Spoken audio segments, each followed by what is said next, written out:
The Allison Pearson case, whether you have followed it with sort of malicious glee, whether you think that she overstepped the mark, whether you think the police are wasting their time, it's a pivotal moment in the debate about freedom of speech in Britain, and it raises questions about the balance between public accountability and police overreach.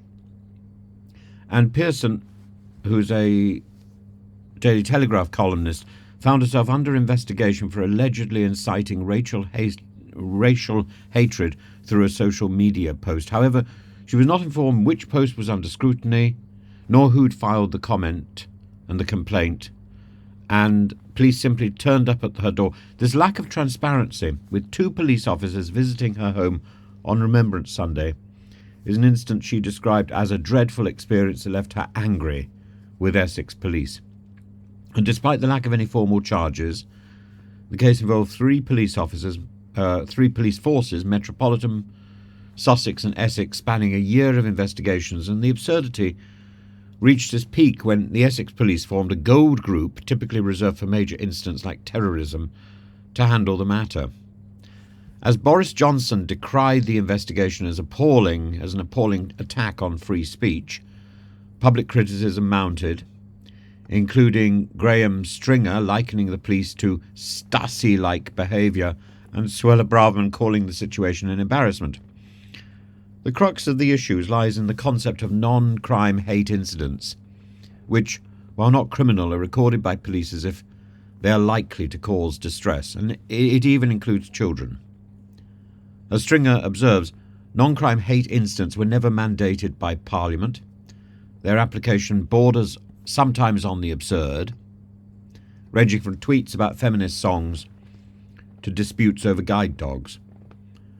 Toby Young of the Free Speech Union criticised the waste of police resources, saying Essex police should never have investigated this tweet in the first place.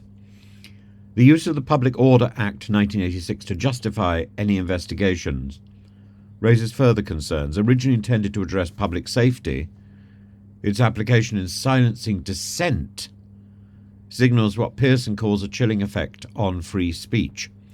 And this misuse not only distracts from legitimate police work, but also undermines public confidence, as echoed by Sir Ian Duncan Smith's exasperation. Hallelujah, common sense at last. The Chief Constable Mark Hoborough's independent review into Essex Police's handling of the case is a necessary step, but as Downing Street signals a broader review of NCHI's, many argue that it won't go far enough. Calls for legislative reform have intensified, with Chris Philp urging clear guidelines to prevent further misuse of police resources. Meanwhile, Sir Keir Starmer and Yvette Cooper face mounting pressure to clarify their own positions, particularly after advocating for increased use of NCHI recording in the past. The case exemplifies the tension between safeguarding vulnerable communities and protecting freedom of expression. And while Pearson's personal relief is palpable, I'm vindicated, the broader implications remain unresolved. There's Orwellian comparisons, and the debate continues. Are the police policing crime or merely policing thought?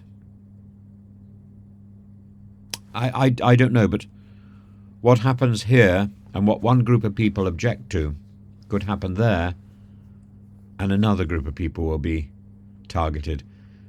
It's not so much who is being harassed by these NCHIs at the moment.